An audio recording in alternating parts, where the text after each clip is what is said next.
and welcome to Happy Horror Time. My name's Tim Murdoch. And my name is Matt Emmert. Hey, Tim, how's it going? Never better. Really? It's that good? Yep.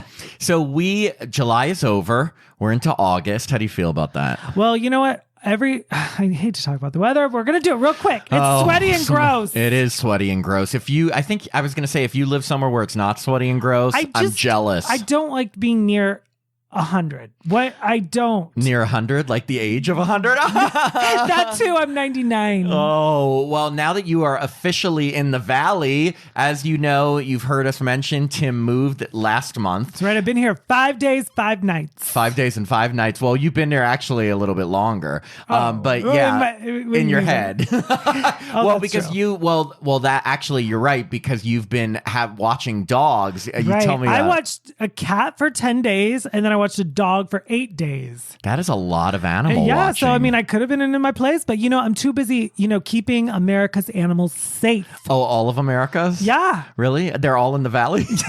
Well, the dogs I was watching and the cats I was on the other side of the hill, the cooler side. I know. It is, unfortunately, if you don't know LA, if you're not in the Valley, it's a lot cooler. If you are, it is hotter, but you can live in a house and you can get more space, or it's just a trade-off, but I love the Valley. It's really It gets a bad rap. I mean, it's a little humid, but what are you going to do?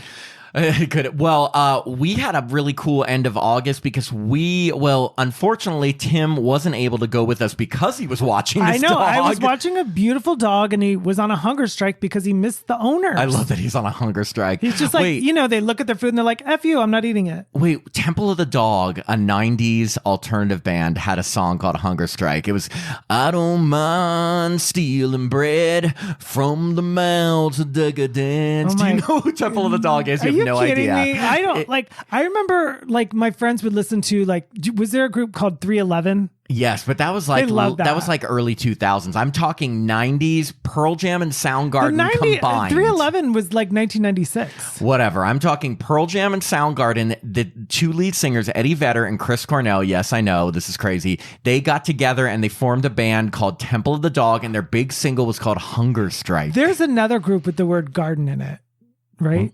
The fuck did that come from? I didn't say garden. You said something Soundgarden. Soundgarden. I said Temple of the Dog Hunger Strike. I said Temple of Doom starring Harrison Ford. Look, hey guys, there's another one with garden in it. Oh, there's another band. Savage Garden? Yes. Savage Garden. That is not an alternative band. Wait, what's their ooh, I love you, I don't know if I need you. God. Ooh, I gotta find out. Do you know any alternative bands like Nirvana, yeah. Red Hot Chili Peppers? Of course, all my friends in high school loved that shit. I just called it shit. I loved it too. Tim, would we have hung out in high school? I doubt it. I'm so cool.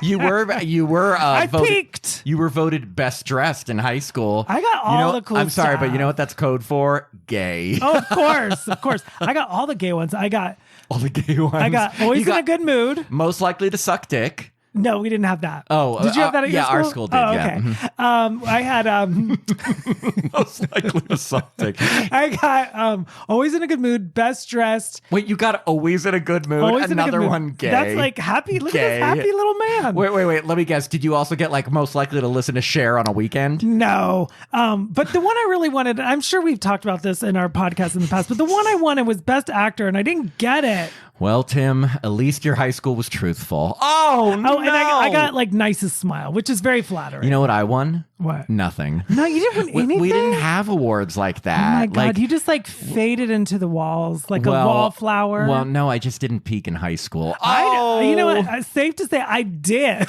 I think I did. Well, I was involved in a lot in high school, but we didn't have dumb awards like that. I did not think they were dumb. For me, there was the Oscars. You're like, oh my God, this is the great. We actually did have drama awards, and I won it for best cameo because I had to improv when a guy fainted in one of my plays. Yes, that happened. Wow. And I had to improv to get out of it. Wait, and I won. He was fainting, call the ambulance faint? Like he had the flu and he said, I think I can go on stage. He had a fever and he fainted in the middle of the scene, and he played my dad in that scene. And I had to improv my way off scene. Oh, daddy, daddy, daddy. It wasn't a musical. Oh.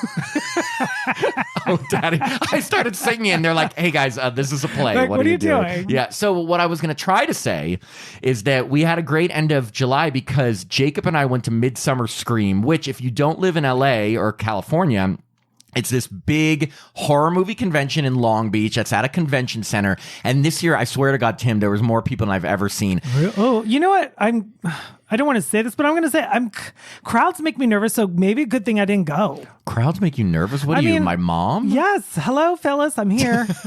Are you there? No, Phyllis, it's me, Margaret. It's Margaret. No, you mean why? Because you think like a terrorist attack? No, nothing like that. Just it gets hot. It does get hot. Well, okay. So we went there. The first thing we did was we saw a panel on how to make a horror movie, the producer's edition, which our friend of the podcast, Joe Bandelli, producer of all the Hell House movies, director of the Paranormal Activity documentary, he was in the panel. We went there to support him. What was his advice?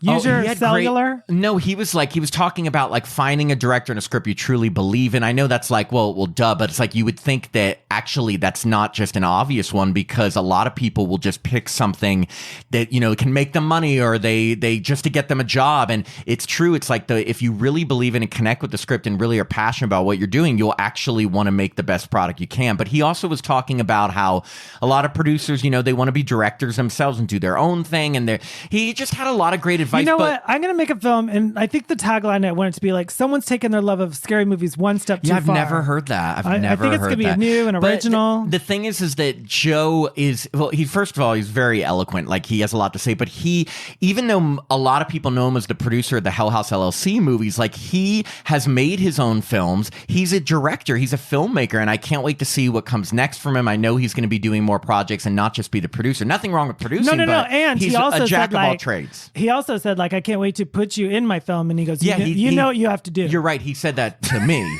No, he said that to me. Oh, he said we're going to have two gay cast members, two gay podcasters in his next horror film. But the cool thing about this panel is there were a lot of different producers, including one of the guys from Radio Silence. And it was funny because he told everyone that they came up with the name Radio Silence because that's what they would hear when they were like trying to shop films around. Like, nobody would respond. He's like, Radio Silence. Going back to what we were just talking about, wasn't there a group called Radiohead? Oh my God, that was a good connection, Tim. Thank you. And yes, Radiohead sang, and I'm a creep. You know that song. Come on. I do know that song. Okay, good. Oh, thank God. Because I'm talking to a creep. Oh my God. Did I just blow your ears out? That scream just blew my ears. I'm sorry, Jacob, our producer. You're going to have to tone that down. I apologize. But after that panel, we went and saw... It was, so one of Jacob's friends from college, they were in theater together. Her name is Callie Ott, and she was doing a one-woman show called Final Girl. And she was singing, performing, acting, and it was so fucking funny. I haven't laughed that hard at like something like a movie in forever. And one woman, it's just her up there. All her. She played multiple parts. Apparently, I think she wrote the whole thing herself. It was directed by Tyler Hansen, and who did a phenomenal job because everything in it was just so well done, so well performed. And apparently it won an award in the Hollywood Fringe Festival, and then she got to perform it at Midsummer Scream. But like, I was just so impressed. Does Midsummer Scream have a stage for her? Well, it was in one of the rooms, and there was a stage. Was it packed? Yes, because I think it may have been the only performance, or maybe it was. I'm not sure. All I know is that we really wanted to catch it. I'm so glad we did. The pressure for that girl. Yes, but the thing is that, like, you know, when you say like one woman or one man show, you're like, okay, this could either be like, you're like, oh, okay, too much, or this could be really entertaining. And it so far surpassed anything I would have expected because it was funny. She had all sorts of like horror references. Like, I just was so impressed. I'm gushing because I was so impressed. I'm sorry I missed that. Yeah, you are sorry you missed that. Well, I saw a one-man show starring Chaz Palminteri. Remember him? Who's that? Chaz Palminteri, the actor. Wait, was he in like The Sopranos? I think he was the guy that Sharon Stone killed him in Diabolique. Diabolique, yes. Okay, I remember Diabolique. Palminteri? Yes, okay. So I saw a one-man show with Chaz Palminteri where he was like a mobster. Was that a dud? Well, let me tell you, I had a nice nap. But that's what I'm saying. That's why when you hear one man, woman, person show, whatever, you think the person has to be so talented to not just play a bunch of parts, but carry the show themselves. And also the amount of songs, choreography, everything she had to memorize, I was shocked. But like, The songs were so funny. They were really catchy. And I just hope that she continues performing this. And everyone look up Final Girl, the show. Her name's Callie Ott and directed by Tyler Hansen. And it was so good for horror lovers especially. When people like had a response to it, did she continue with the show or respond or like respond to the people? No, because it's not like stand up. She's still doing a show. She has to be in character. Okay, but so she just went straight through. One song that the lyrics were so hilarious that she sort of cracked herself up a little, and that made the audience laugh even more. Like it's almost SNL. like on SNL when you see someone kind of laugh at it. But like other than that, like it was, and because she plays different characters and in different but again, the horror references, and there was also like a serious element related to her past and relationships. So it like had everything. How I feel old like is I'm doing. she? I mean, if she's Jacob's age, probably mid-30s. Okay, so she's lived a life. It's not like she's like 22 what I mean. Yeah, saying like, I went to college. Oh, my that's relationships. No. But I mean, yeah, I just, this is the type of thing, I mean, it should be like an off-Broadway show. I'm just saying, like, again, I've seen a ton of theater and I was just so impressed. But Have you seen Phantom of the Opera? Yes, it was actually the first show I ever saw as a kid. My next question to ask you was, I'm going to call you you're out. going to interview? I'm going to call you out. Tell me. I said, Matt, I have over 3,000 t-shirts and I don't have any with a Nightmare on Elm Street on it. And you're telling me you didn't see one Nightmare on Elm Street t-shirt? Wait, did you say you wanted me to buy you one? Yeah, I'm pretty sure there would have been one there. Okay, this is what I will say, and then we should get to Trap, is that I didn't get as... You totally trapped me right now. I wasn't prepared for that. I apologize. I totally forgot. Number two, I didn't get to walk the floor as much as I had wanted because we were going from panel to show, and then we had to get back for Darla, our dog. Like, it took about an hour and a half to drive there from LA, hour and a half back, and then we were there for about 3-4 hours. We're like, we can't leave our dog this long. All right, I'm letting you off the hook. Okay, but next time I'm going to give you an assignment when you go to something. I'll be watching dogs, trying to get them feeding them a rotisserie chicken. You're like, please eat poop. Well, I mean, just because the parents, they're out of the country. I mean, because in a way you are taking care of a child. It is. I mean, having this dog now, I understand those responsibilities. Yes. Okay. Anyway, let's move on to M. Night Shyamalan's latest movie, Trap. Oh, thank God it's here. Oh, we were waiting, and now I'm so excited to talk about this movie because, Tim, I have some definite feelings on this one. One word, just like the title, Trap. What's your word? Disappointment. What would be your word? Mediocre. There it is, everyone. There's the review. Thank you so much. Thank you, everybody. Go see Matt's Friends One Woman Show. I would highly recommend that over this movie. Well, okay. So going in, you always have to go into an M. Night Shyamalan movie without expectations because he is truly hit or miss now as a filmmaker. And again, I know it's easy for people to be on a podcast and be talking shit and whatever. Of course, what he's achieved in terms of success and making films is extraordinary. Would he have benefited from watching the panel, How to Make a Movie? How to Make It, the producer's edition? Possibly. No. What I'm trying to say is that it's easy to criticize something when you're not doing it yourself. With that said, that's kind of what the purpose of our podcast is. So I did call the movie mediocre, but it did have a lot of visuals. Like, it's a big movie. You're like, it did have sound. No, I mean, I wouldn't say this movie would be easy to put together. No. So, look, every time there's a trailer for a new M. Night Shyamalan movie... We saw this trailer, I feel like, 6 months. And every time there's a trailer for a new M. Night Shyamalan movie, it always looks so good because his concepts, ideas are always good. The problem is that the execution or the twist sometimes doesn't work.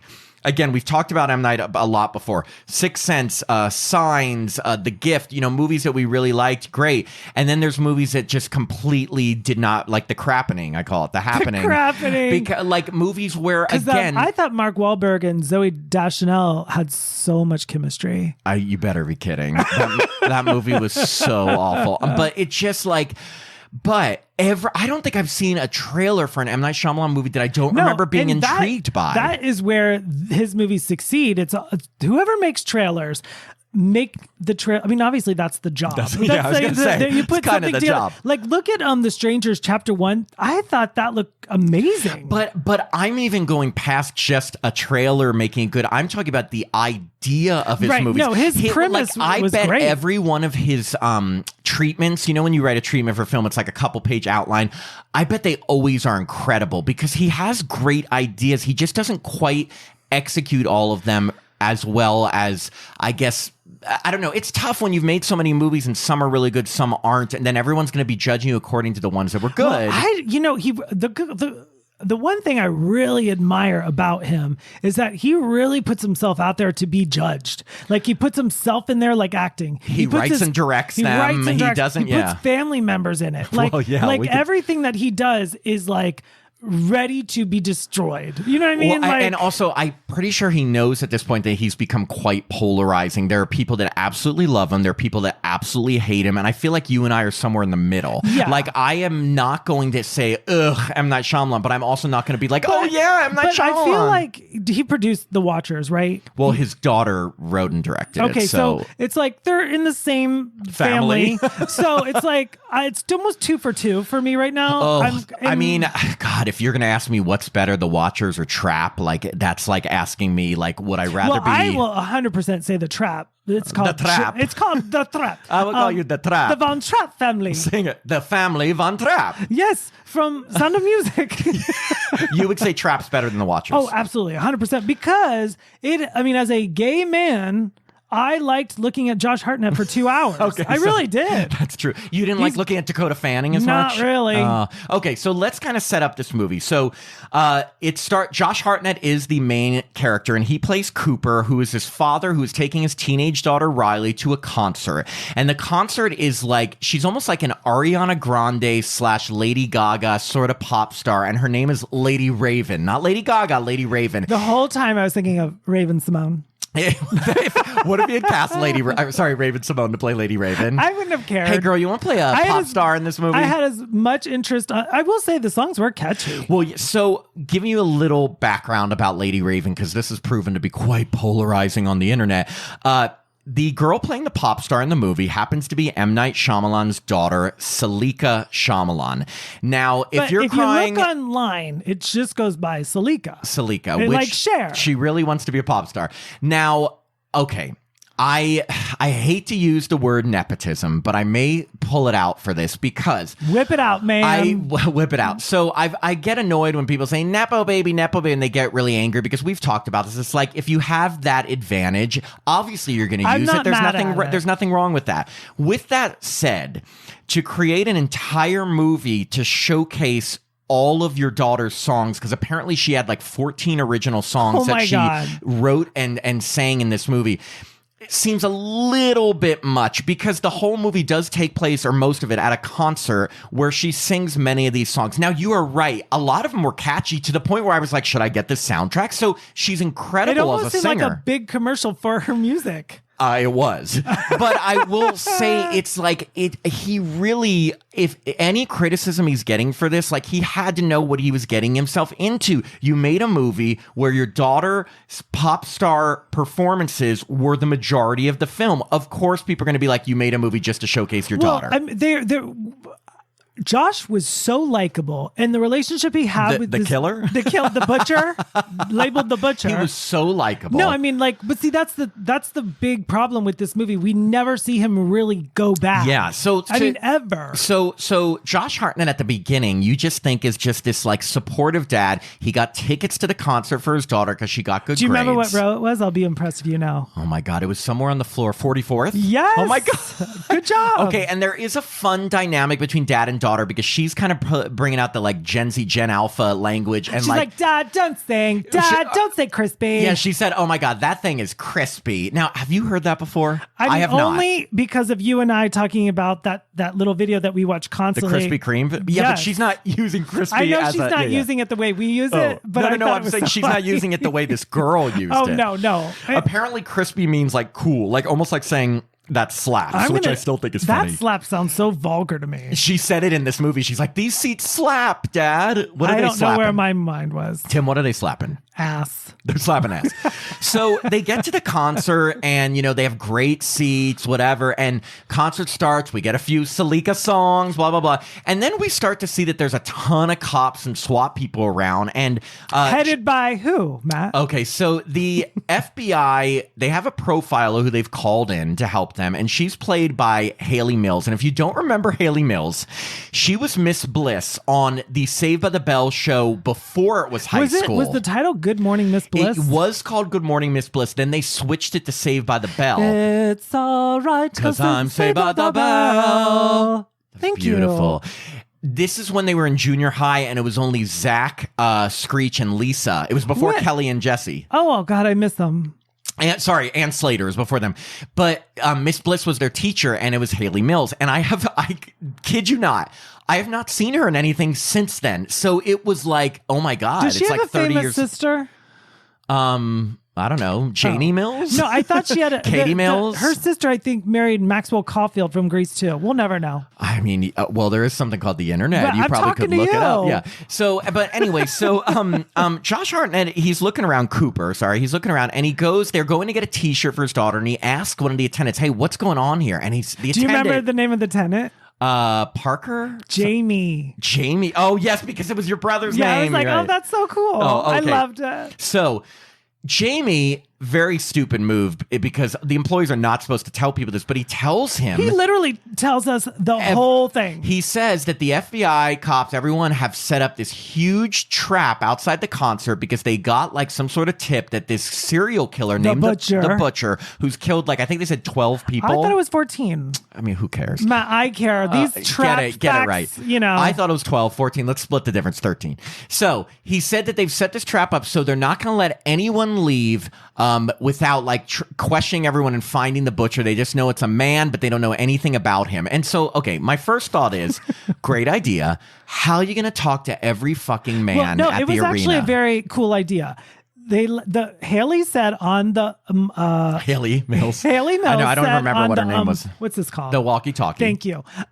She said all women, all children are allowed out. Only stop the men. So that's actually doable. Is it? I don't think you understand. I have a 10-year background at Warner Brothers. I think people walking out, you could catch the men. Tim, how many people did you have to throw down and put handcuffs on? Yeah. Oh God, Matt, the number's so high. I put myself in danger to save the cast of Friends. Tim, if there was a serial killer anywhere near you, you would be run 2 miles away. I would be like, I'm not coming in today. Oh, I'm sick. I'm sick. Boo, you whore. Mean Girls. That's anyway, right. Yes, so what happens is he freaks out because we find out, and it's not a twist because it's revealed in the trailer, that Josh Hartnett is the Butcher because you see on his phone, he's holding someone captive in a basement, all or handcuffed. Yeah, on his phone, he's got a Ring camera. I don't know. I'm sure it's not Ring, but it's a camera. Yeah, a camera. And he could see and talk to him and stuff like that. And yeah, but he's holding someone captive, so we know, it's very wow. Saw. And it's just very much okay, this nice family man is a killer. That's a bummer, especially because he was being so nice to his daughter. As a viewer, you're like, God, he's so nice to his daughter. The likability factor for Josh Hartnett is through the roof. But I will say, though, I don't care that he's the Butcher. Watching true crime documentaries, a lot of serial killers live double lives and their families have no idea. And that's what makes it even scarier, that they're fooling their families and then having this second life where they're fucking murdering all people. Those Hulu specials are about that. A woman betrayed. Only Hulu celebrates No, but it. even some of the biggest killers, like the Ted Bundys or the Golden State Killer, or these people had families and wives and people. And there can be a million Lifetime films about this. It is absolutely fascinating when a man, I don't think it happens as much for women when they have completely double lives. Yeah.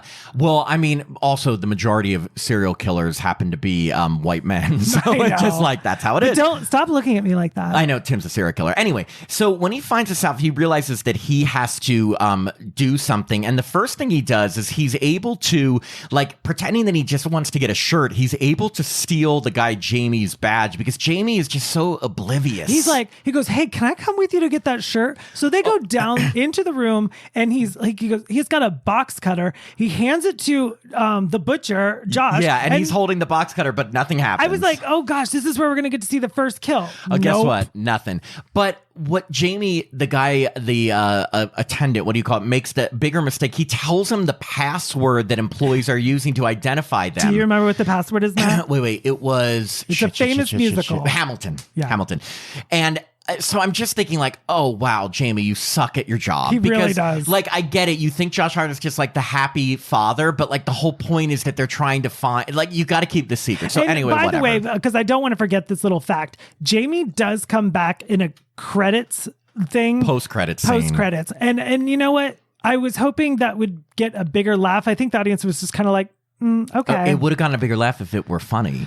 I know. It wasn't funny. I know. But anyway, so Josh Hartnett, then he's able to kind of go infiltrate a room where the FBI people or the SWAT people are being talked to, and he's able to like steal a walkie-talkie. And I'm just like, guys, do you see this random person in the room? Right. And not only that, they're listening so intensely. He walks all through them, gets a cup of coffee. Oh, and he pretends that he works there. He's like, oh, I'm checking on like the donuts and stuff. But I was like, did you not see him listening to that conversation? There's so many times I was like, as you know, security background, like you keep your eyes and ears open all the time. Even I did that. I'm just saying he was so obviously like a pedestrian person listening in on what they were saying. Like, hello, guys, there's your killer. Yeah, I was like, hey, notice the one guy that's not in a squat. A SWAT team. Wow, that'd be what kind of uniform do SWAT team members use? They have like big butts. They got and they cannot the lie. SWAT team, yeah, they're just like, show us your ass. They're like, I've got big butts and I cannot lie. You weather brothers can't deny.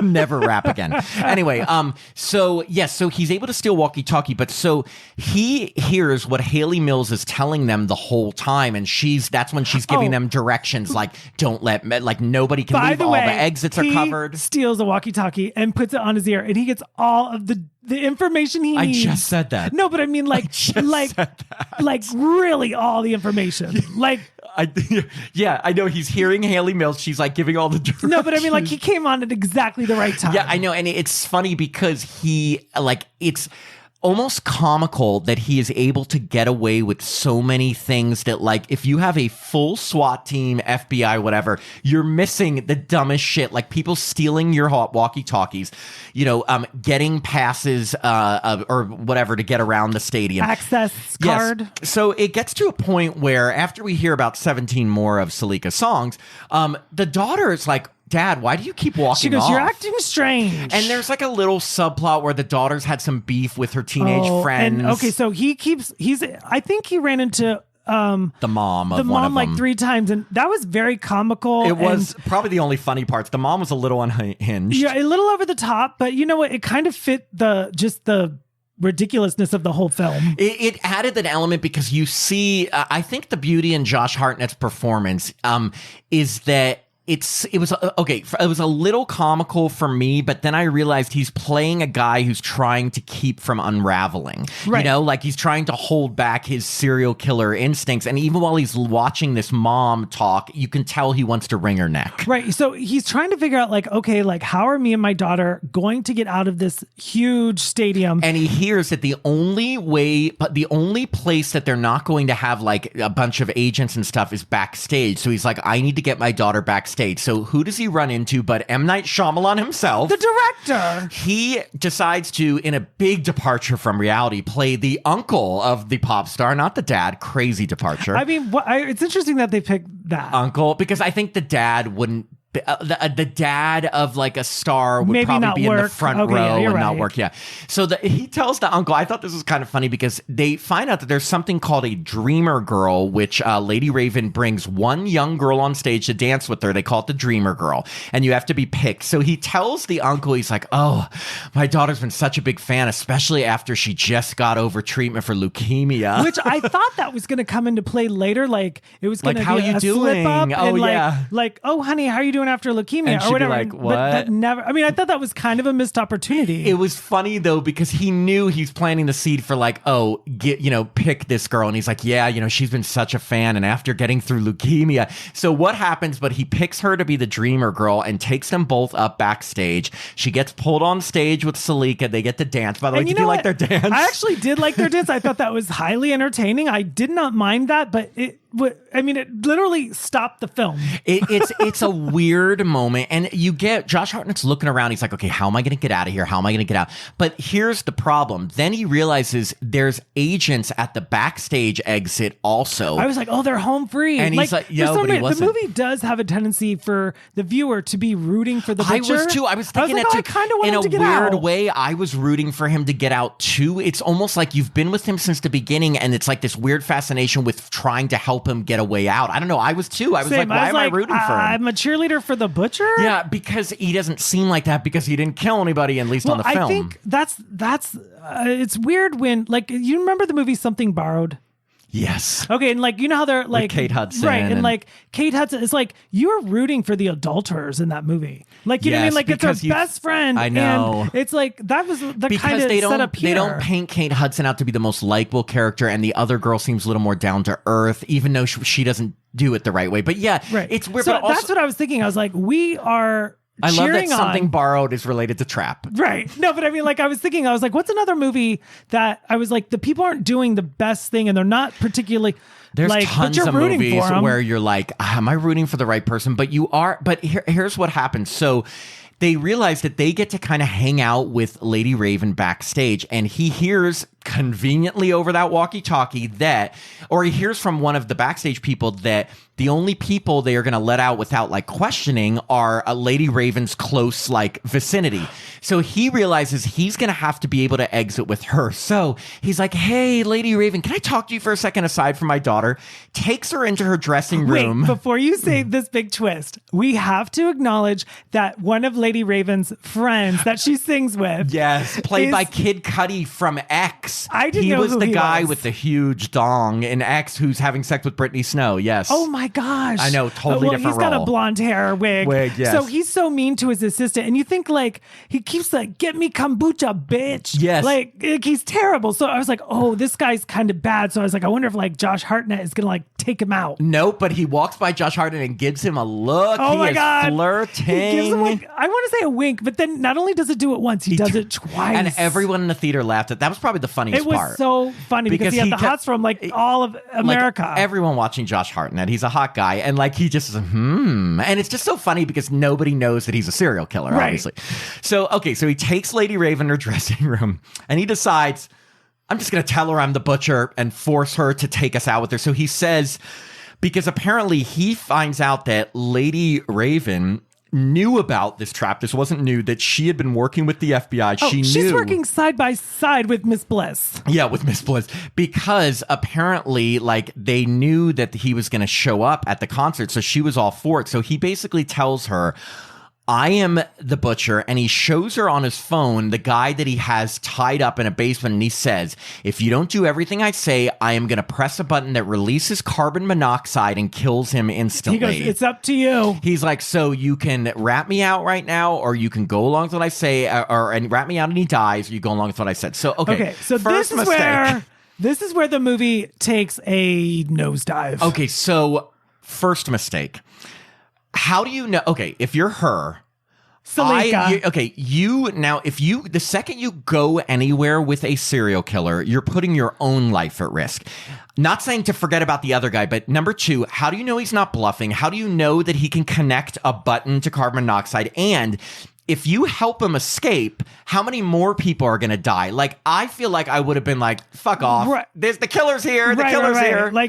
Like and maybe and hoped that he wasn't able to act, that he was bluffing about the monoxide. I mean, so they do make it to the limo. So he says, what you need to do is say to your bodyguards and everyone that you are going to drive us out, me and my daughter, come out with us. So they walk outside, they don't get questioned, and they go into their limo. And he's just like, you can drop me off here. He's thinking he's scot-free. And she's like, Riley, can I go to your house? Which I did like that. I was like, okay, that's a good twist. Well, because now again, Girl's very brave that she's now going to take on like going, because remember, she's putting herself at risk to go anywhere with this guy. But she's like, hey, can I go to, and the girl is freaking out. She's like, let me call my mom. Mom, I'm with Lady Raven. So she calls Alison Pill, who plays the mom. Right. And you might remember her from the Lindsay Lohan movie with Megan Fox called Confessions of a Teenage Drama Queen. She was also American Horror Story. What's her name's wife in American Horror? What's your favorite American? Sarah Paulson's wife on American Horror Story.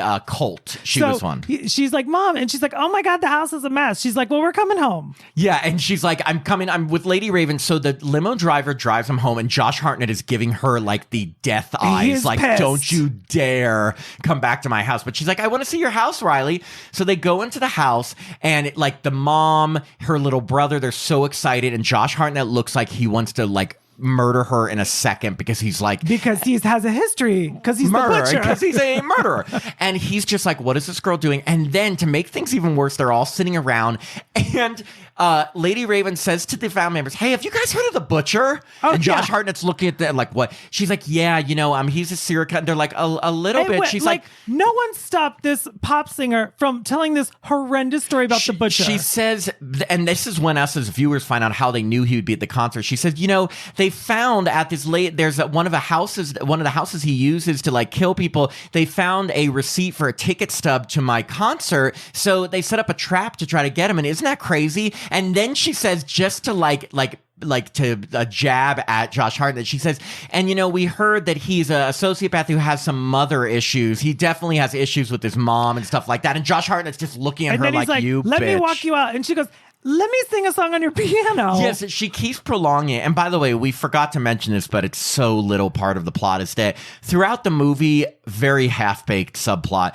Josh Hartnett keeps seeing like hallucinations of an older woman. You can't even say that's a subplot. I mean, it's a tiniest plot, and we only find out at the end that that's supposed to be his mom because he had mommy issues. So weak. Like one time he's in the bathroom, he looks over and there's a woman in the bathroom, and you're like, oh. Who's that? Why is a woman in the bathroom? Yeah. And that's it, really. There was one other time he saw her, but it was so tacked on, like not fully developed. Yeah. And I'm like, if you're going to give us like this history of him with his mom, like, let me learn more. What did she do to him? What happened? I love that, Jason has Mrs. Voorhees, his mother, and there's Anthony Perkins with his mother. And Mrs. Loomis with Billy. Yeah. But we knew who those mothers were, why they cared. This one, we had no idea. It was just a hallucination.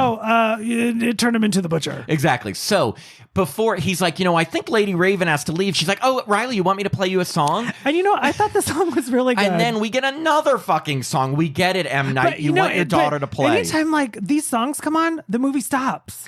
Like they're like, we're going to take the time to hear them. It becomes a concert. And okay. Again, great voice, and her songs are great. But it's a tension killer. Wrong tone for this movie. Anyway, before she's done with her song, and then she says, hey, do you want to take a selfie, Riley? And she grabs Josh Hartnett's phone. And that's the phone that's functioning to watch like the killer. Victims. Yeah. And then because she knows if she can get the phone, then there's no risk of him killing this innocent person. But then she decides, she takes the pictures and then she says, I got to use the bathroom, and runs to the bathroom and locks herself in. And here's where I don't know how many takes they had to do it, but the stakes now are like quadruple high. But it's also quadruple ridiculousness. That's what I mean. It's like such a balance that, the pop star who we're kind of invested in is now taking over the movie and like going live. It also, I was like, since when the pop star's now one of the main stars? Like it just felt weird. But then also you hear Josh Hartnett banging on the door, let me in. You hear his family arguing with him. And then she goes and live streams herself from the toilet saying, hey, everybody, it's Lady Raven. This is not a joke. There is a guy held captive, and she starts describing where he was. She tells everything.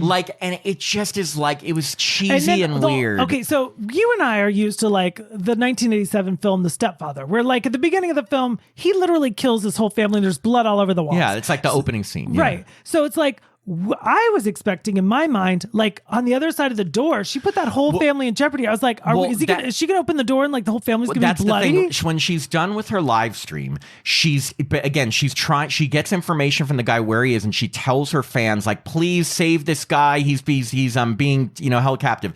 And then finally, Josh Hartnett's able to like break. I don't know if he doesn't break down the door. She finally opens the door, and like you said, we're wondering, did he do something to his family? And the family is gone, and I'm like, ooh, what happened? What happened? Josh Hartnett, now here's another part. He's a serial killer, right?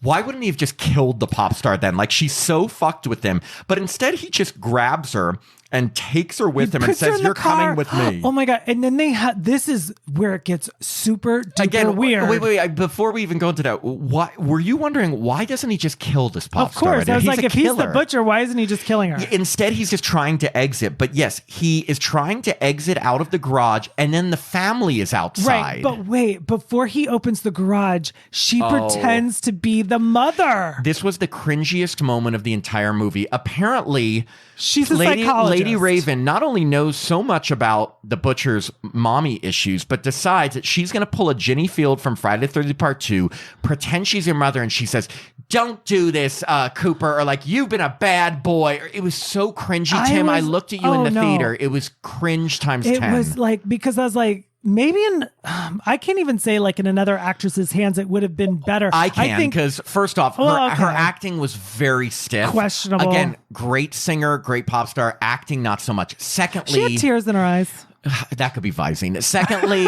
Secondly, just it felt forced. It was just definitely forced. Bad. Again, I'm sure she's a first-time actor. Don't give her this big of a role. I mean, know, that's the thing. Like for this. Because the pop star does kind of take over the movie for the second half. It becomes the Lady Raven show, not the Butcher show.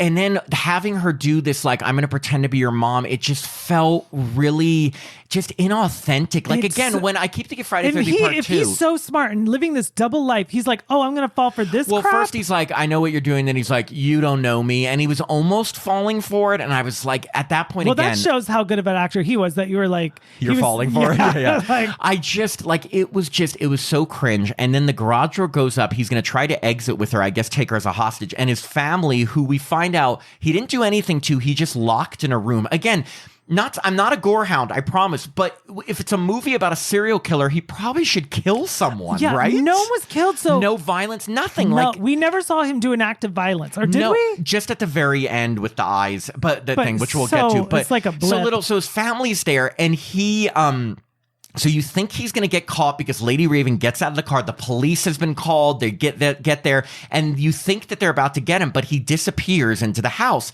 And they go into the house to find him. And I just want to say, this is the first of like 3 misdirect endings. Not 1, not 2, but 3. The first one, you think, okay, he's surrounded in the house. Cops go in. Apparently, what do you know? He has a tunnel that leads out of the house. And so it leads him right to become now the limo driver. He sneaks outside and he goes into the limo. Did he do something to the actual limo driver? We couldn't even see. Unclear. Knocked him out? Some of this gets a little muddy. I think he knocked him out. He goes in, takes over as Lady Raven's limo driver, drives away from the scene, away from the cops. And then he stops, opens the door, handcuffs her to the limo. Again, still not killing her, still letting this girl go. Remember, the butcher who's doing no butchering. The non-butcher butcher. But then unfortunately, they run into this big mob of her fans who are like surrounding the car. And this is where, so many things. So a lot of questions here. She's trying to like put the window down to get their attention. He's trying to lock the windows.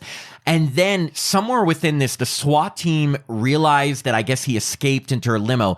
And they go and they surround the car, and you see it looks like a silhouette in the driver's seat, and they start shooting. Okay, before that, she is so strong, apparently. She's Wonder Woman. She jiggles the handcuffs and pulls the pole off. And she gets out of the car very easily. Very easy. She just walks into the crowd, and the SWAT team's around, and you're like, okay, they got him again, right? They start shooting. Nope, he escaped again. It's just the SWAT helmet and uniform. He escaped through the crowd wearing civilian uniform. Ending number 2, misdirect. So he's escaped yet again. So then you're like, where the fuck else is this movie going to go? Well, we go back to his wife at home. She sent the kids away. She's by herself. Yeah. And Haley Mills and her are having this heart to heart. And she's like, hey, are you going to be okay? And she goes, yeah, I'm going to be okay. She's like, you sure you don't want to go into like witness protection? She's like, no, I'm good. And then you're like, Well, we know what's going to happen here the second you're alone. So, yeah, literally. So guess who shows up, Tim? Josh Hartnett. He shows up and she's there. But then we get, I guess I would call it a mini twist because it really isn't that much. This was kind of like the ending of Psycho where Norman Bates kind of reveals everything. It was a little bit of this probably was the only scene I found to be somewhat suspenseful. Well, I thought the twist was going to be that Alison Pill was in on it with him and like holding all the bodies hostage with him. That's not. But I thought that would have been better. We do find out. So he comes here and he says, "I know that you betrayed me to the wife." Apparently, you find out the wife had been thinking that he may be the butcher this whole time, and she left the receipt for the Lady Raven concert tickets in one of his houses, knowing knowing one of the police would find it, and then she made an anonymous tip that they found it. She's actually trying to get him caught. Right. So and it all worked because it trapped him. It did. So, but he says, "Well, this is how we're going to do it. It's going to be a murder-suicide," basically telling her he's going to kill her and then kill himself. And she said, and this is just hilarious. She's like, "Okay, but can we first finish this pie?" Right. And he's like, and remember, he is the butcher and he's collected all these people. So, but you got to explain the reason they have pie is because they were celebrating their daughter's good grades. She's like, "One more last piece of pie," and he goes, "Great, bring me over some pie." Because again, yes, that's what you want to do, eat some pie. So they go over, they're eating pie, and I turn to Matt and I go, "She poisoned it." Of course, we knew she poisoned, but like he's like eating the pie, and then there's some weird. Again, it was so half baked that I didn't even know. He's starting to discuss that he feels real anger toward her, and it's the first real emotion he's ever felt. I guess because he's a sociopath. Again, that wasn't clear because his whole mental background, we didn't really get a lot of info about. We had nothing really. I mean, somewhat. I guess the FBI profiler kind of talked about it, but it wasn't a big enough focus that we were supposed to care. Right. And as far as the background goes with his mom, unclear.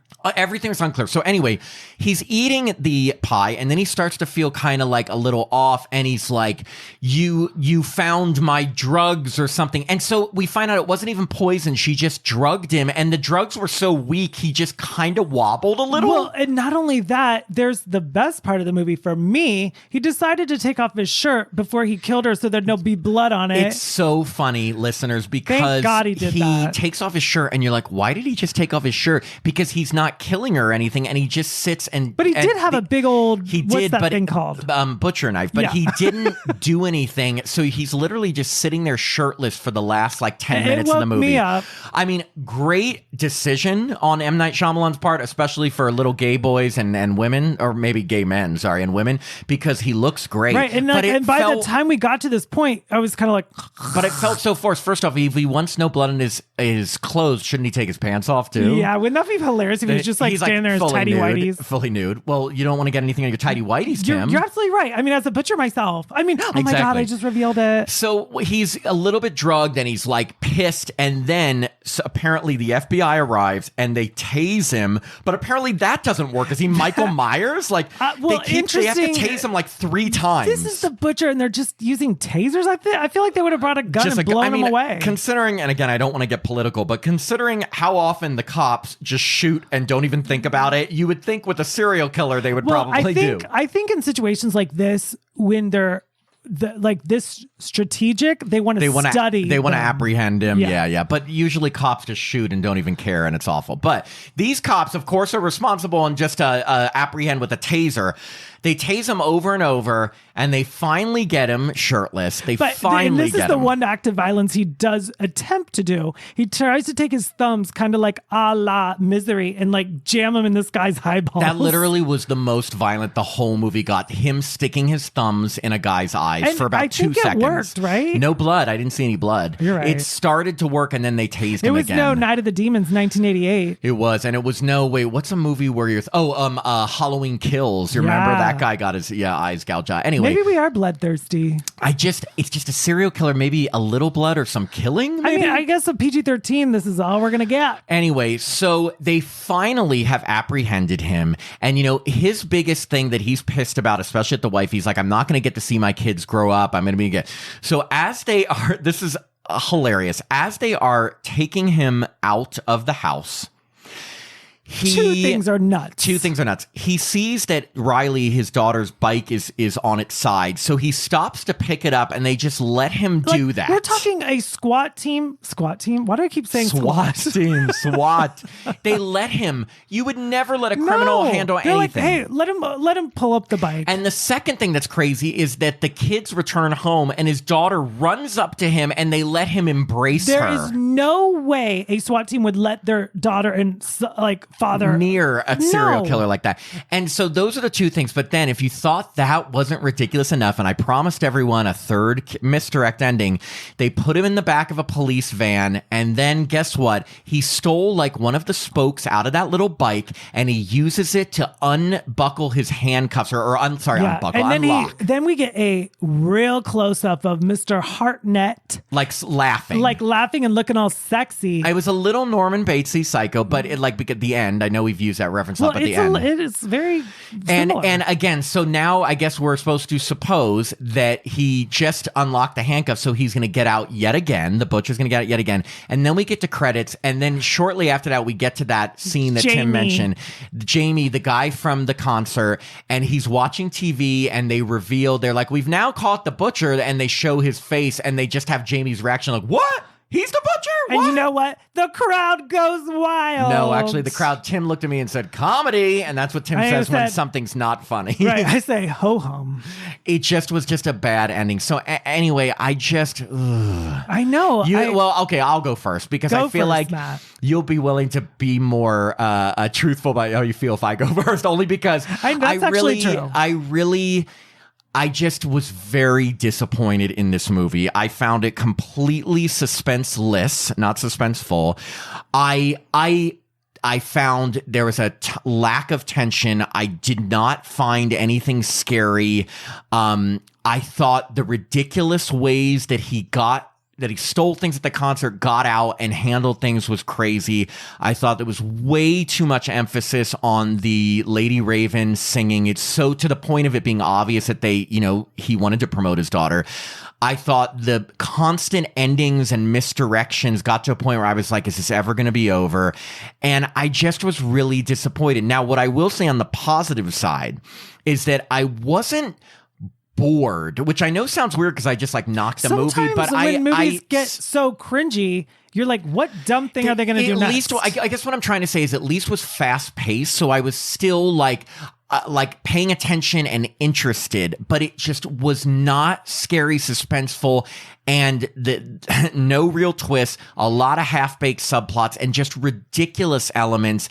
Not the best performance from his daughter, although she's a great singer, and just a lot of just stuff that made me not really like the movie. I'm sorry. No, I agree with everything you said, but I also went into it thinking it was going to be this big, because it has this bigness factor to it. It's a big concert hall. Right, like all around Hollywood, there's these huge billboards that Trap, Josh Hartnett. And so you think, oh my gosh, this is going to be like the movie of the summer, like Jurassic Park. Or, was it Jurassic Park? It was not Jurassic Park. There came a point in the film where I was just fascinated that the movie was still made and that it was still going in all these directions that it's almost like a bait and switch. They're like, hey, this is going to be this thriller and Josh Hartnett's the butcher, but we got no butchering. No thrills. No thrills, but the cringiness actually kept me more interested.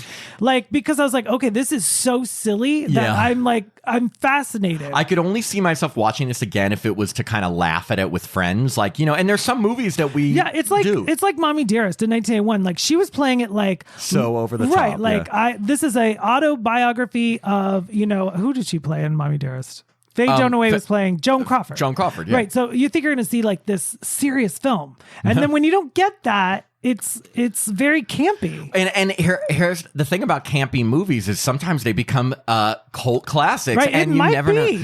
All I know is that it's unfortunate because I do think Josh Hartnett is a good actor. He's great. And it's his first lead role in a while, right? In a movie at least. Yeah. And it's just unfortunate because I would put, now I'm not going to put this as the worst M. Night Shyamalan movie, but it's definitely in when I think about movies that weren't good that he did. It's one of those. If you're looking for twists and turns and like The Sixth Sense, like Trap is going to be like just like The Sixth Sense. No, it's going to be a cringe fest. It is a cringe fest, and it is, again, when you find out that his daughter was the pop star, it makes sense that so much of the movie was her performing Lady Raven. It makes sense that she performed so well. He wanted to have a channel to promote his daughter. And again, it's not even that that's such a bad thing, but like, then don't muddy the plot of a serial killer thriller with that. Just put out a concert movie. It's almost like an AI. Okay, like I want a movie with Josh, like you put in 3 ingredients. Josh Hartnett, killing, and a concert. Right. And they're like, okay, we got a movie. It's called Trap. It may have, I mean, AI could have maybe did better. Do you think AI and the studio is like, oh, we should call up the studio and go, like, was this movie made by AI? Oh my God, poor M. Night Shyamalan. The thing is that, look, M. Night Shyamalan is fine. He's going to continue making movies. I don't even fault him. Like, I think, great try. It was a swing and a miss for me. It was a major swing and a miss. I think that I thought it was going to be some edge of your seat thriller, and there was no edge of your seat thrills. It was me laying back in my seat being like, wow, how many more misdirect endings? How many more times is he going to weasel his way out of escaping? It was weird because like with the whole scene with the pop star playing the piano with the daughter and like her singing the song and then her running into the bathroom, like all of that, I was like live streaming. Right. And live streaming to her fans, all of those scenes, I was like, this movie jumped the shark. But it really hit the rock bottom when she was trying to be his mother. Oh my God. That was just not, and even a really great actor. You don't even have to be like the best actor. Like you don't even have to take an acting class to know like this is silly. It's I don't, again, they were trying to put in the half-baked idea, which they never fully fleshed out about him having the mother issues. But I wanted to learn more about the butcher's background, the crimes that he did, like a little bit more about him. And again, we've said this like throughout this whole podcast. We are not bloodhounds. We're not like Fangora, like went more blood. But to raise the stakes and us actually be fearful of Josh Hartnett, you have to see him kill somebody or do something. And the fact is, I know you said PG-13, but there have been PG-13 movies that have deaths in it. Yes. And this had nothing. You remember that movie When a Stranger Calls, the remake in 2006? Yeah. That movie had a lot of suspense, even though nothing happened. I didn't love that one, but there have been some PG-13 movies that have been terrifying, like The Ring, but even PG-13 movies that have violence. Remember when we saw Taro? Taro had a ton of violence. Remember when she got massacred by the ladder? Yeah, the ladder went right through her face. Oh my God. But I'm just saying, like Tim said, I'm not scared of the butcher, and there's no stakes if he's not doing anything. I wanted to kiss the butcher. You did want to kiss, but I'm just saying, like, every time he could have maybe killed someone or done something. Oh wait, the one part we didn't say is when he pushed that girl down the stairs to create a distraction, but like she was fine. Right. I mean, that's something you and I might have done. And also that's like watching a reel on Instagram. It's more like a joke. Yeah, it was kind of like silly. But the one I liked, okay, so I've noticed that in Timothy Hutton back in 1993 in The Temp, he had like poster so similar to the Trap poster. Is it? I mean, like it's like a red face. If you look at 1993's Temp poster, it looks just like Trap with his face. See, I told you AI did this whole campaign. I think so. They're like The Temp, Josh Hartnett, concert and M. Night Shyamalan's like, and put my daughter in it. Done. They're like, we got this for you. Again, I'll even download some of her music. It was great. I don't know if I need to see an entire movie about her concert. If I'm going to go see a concert movie, I'd probably see Beyonce's movie. What if they got like Beyonce and Josh Hartnett? Now that's a I would like. Yeah. Oh my God. Like Beyonce would. Oh my God. Beyonce trying to be the mother. Remember, she was an obsessed. Obsessed, yeah. And Dreamgirls. You're my dream girls. I couldn't get into that. I loved Dreamgirls. Eddie Murphy. Anyway. Was he up for an Oscar for that? I think he was, and Jennifer Hudson won the Oscar for and because I am telling you. I just got a call from Jennifer Hudson. She wants us to be on her talk show. Oh, she does. Jen will be there right after we do Kelly Clarkson. I said, did you hear what I said? I said right after we do Kelly Clarkson. Oh, I heard ya. Because you know why? Kelly Clarkson's the best ever. Okay, well, that is unfortunately not the best things to say about Trap. I want to clear my name. I love Kelly Clarkson. Oh, you better, because you're going to piss a lot of people. No, it's okay. What's if you her don't. most famous song? Since You've Been Gone or Stronger. You're Stronger. Or A Moment Like This. Take it, Tim. A moment like this. Thank you. Thank you. Okay, well, thanks, everyone. I would possibly skip Trap and watch The Sixth Sense instead. I say watch the movie Trap on mute. On mute. or how about this? When it's streaming, just get to the end where Josh Hartnett's shirt is off. Take a few screenshots. You're good. Yeah, that's it. That's all you need. Okay, thanks, everyone. Bye.